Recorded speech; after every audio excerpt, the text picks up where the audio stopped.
देखो अब आपको मैं पढ़ा रहा हूँ सेक्शन 57। सेक्शन 57 बहुत साधारण सेक्शन कहता है वैध बातें और ऐसी अन्य बातों को भी जो अवैध हो करने का व्यतिकारी वचन। तो जहाँ कोई व्यक्ति प्रथमतः कुछ ऐसी बातें करने का जो वैध हैं, द्वितीयतया कोई ऐसी बातों को करने का जो अवैध है व्यतिकारी वचन देते हैं, वहाँ वचनों का प्रथम वर्ग संविदा है, किंतु शेष जो वर्ग है वो शून्य की स्थिति के अंतर्गत आएगा। वह किसी प्रकार का कोई करार नहीं करेगा। द्वितीय संवर्ग एक विधि विरुद्ध उद्देश्य है, अर्थात इस उद्देश्य के लिए ख उस ग्रह को द्यूत के रूप में उपयोग में लाए और वह करार शून्य होगा। ये दृष्टांत से निकला हुआ है। तो कुल मिलाकर के जो सेक्ट हमारा वैलिड करने योग्य है उसी सेक्ट को हम वैलिड करेंगे, अदरवाइज अन्य को हम वैलिड नहीं करेंगे। 58 इम्पोर्टेंट है। अनुकल्पी वचन जिसकी एक शाखा वैध है, तो ऐसे अनुकल्पी वचन की दशा में जिसकी एक शाखा वैध हो और दूसरी अवैध, केवल वैध शाखा का ही प्रवर्तन करवाया जा सकता है, अवैध का प्रवर्तन नहीं कराएंगे हम। दृष्टांत दे रखा है क और ख मिलकर के करार करते हैं। ख को क 1000 रुपये देगा, जिसके लिए क को ख तत्पश्चात या चावल या तस्करित अफीम प्रदान करेगा। तो यहाँ पर हम चावल के संदर्भ में संविदा कर रहे हैं, वो संविदा तो मानी जाएगी वैलिड संविदा, लेकिन जो तस्करित अफीम के बारे में संविदा की जा रही है वह संविदा वैलिड संविदा नहीं होगी। क्यों? क्योंकि उस संविदा का जो सार था, उस संविदा का जो मैटर था वह शुरू से ही अवैध था। अब सेक्शन पढ़ेंगे 59, टाइटल सेक्शन है। जहाँ वह ऋण उपदर्शित हो जिसका अनुमोदन किया जाना संदायों का उपयोजन। सेक्शन 60, जहाँ की ऋण उपदर्शित न हो जिसका अनुमोदन किया जाना वहाँ संदाय का उपयोजन। सेक्शन 61, जहाँ की दोनों पक्षकारों में से कोई भी विनियोग नहीं करता वहाँ संदाय का उपयोजन। अब हम पढ़ेंगे सेक्शन 62, इम्पोर्टेंट सेक्शन है। संविदा के नवीनीकरण, संविदा का विखंडन, संविदा का परिवर्तन का क्या प्रभाव जो कि पड़ता है। तो इसके लिए है, यदि किसी संविदा के पक्षकार उसके बदले एक नई संविदा प्रतिस्थापित करने का या उस संविदा को विखंडित या परिवर्तित करने का करार करें तो मूल संविदा के प्रवर्तन की आवश्यकता नहीं होगी, मूल संविदा को बनाने की आवश्यकता नहीं होगी। यही सिद्धांत धारा 62 के अंतर्गत जो कि दिया गया है।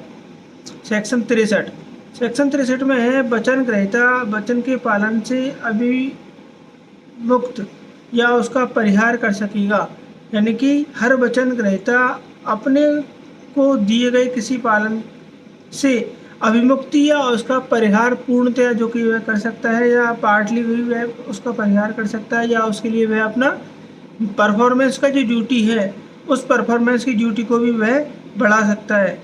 या इसके साथ इम्पोर्टेंट एक चीज़ और है कि उसके स्थान पर किसी दूसरे व्यक्ति को रिप्लेस वह कर सकता है और ऐसा वह कर सकता है। इसका दृष्टांत है, ख के लिए रंग चित्र बनाने का वचन देता है, तत्पश्चात ख उसे ऐसा करने का निर्देश कर देता है, ख उस वचन के पालन करने से आबद्ध नहीं है। क्यों? क्योंकि वह उसने उसके वचन के पालन करने से उसको क्या दे दी थी? अनुमुक्ति। सेक्शन 64 वेरी इंपॉर्टेंट है। शून्यकरणीय संविदा के विखंडन के परिणाम।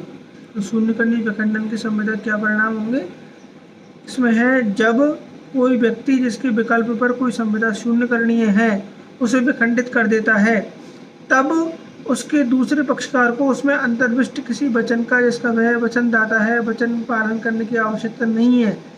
शून्यकरणीय संविदा का विखंडन करने वाले पक्षकार ने यदि ऐसी संविदा के किसी दूसरे पक्षकार के तददीन कोई फायदा प्राप्त किया है तो वह ऐसा फायदा उस व्यक्ति को जिसने वह फायदा प्राप्त किया था यथासम्य प्रत्यावर्तित करवा देगा।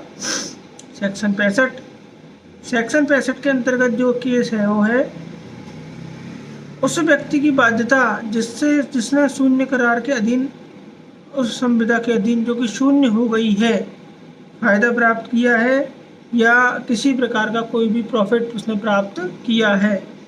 तो ये इम्पोर्टेंट इसमें सेक्शन है, जब किसी करार के शून्य होने का पता चले या कोई संविदा शून्य हो जाए तब वह व्यक्ति जिसने ऐसे करार का या संविदा के अधीन कोई फायदा प्राप्त उसने किया तो वह फ़ायदा उस व्यक्ति को जिसने उससे उसे फ़ायदा प्राप्त किया था प्रत्यावर्तित करवाने का, उस फायदे को वापस से प्रत्यावर्तन की अवस्था के अंतर्गत लाने का वह व्यक्ति हकदार होगा। और ये रेस्टिट्यूशन थ्योरी, इसको हम सेक्शन 65 को कहते हैं, प्रत्यावर्तन का स्थान। और इसमें आपको एक केस भी है लेजली वर्सेस सील का। लेजली वर्सेस सील का जो केस है वो इसी से संबंधित है। इसमें आपको एक मैं दृष्टांत बताता हूँ के वचन देने के परिणाम स्वरूप कि वह कै की पुत्री गै से विवाह कर लेगा, कै को 1000 रुपये देती है। वचन के समय गै मर चुकी होती है, करार शून्य है, किंतु वो कै को भी 10,000 रुपये कै को प्रति संदत यानी कि रिपेड करने होंगे। दृष्टांत दूसरा इम्पोर्टेंट भी है। एक संगीत समारोह में कै एक संगीत समारोह में 1000 रुपये पर जो कि एडवांस में लिए जाते हैं गाना गाने के लिए कै से संविदा करती है, लेकिन कै इतनी बीमार है कि वह जा नहीं सकती। उन लाभों की हानि के लिए प्रतिकर देने के लिए तो वह आबद्ध नहीं है। क्यों? क्योंकि वह उस स्थान पर गई नहीं, लेकिन उसको अग्रिम दिए जाने वाले जो पैसे थे, जो एडवांस मनी थी, उस एडवांस मनी को दिए जाने के लिए वह लायबल होगी और वह उसको पूरी तरीके से उसको देना पड़ेगा।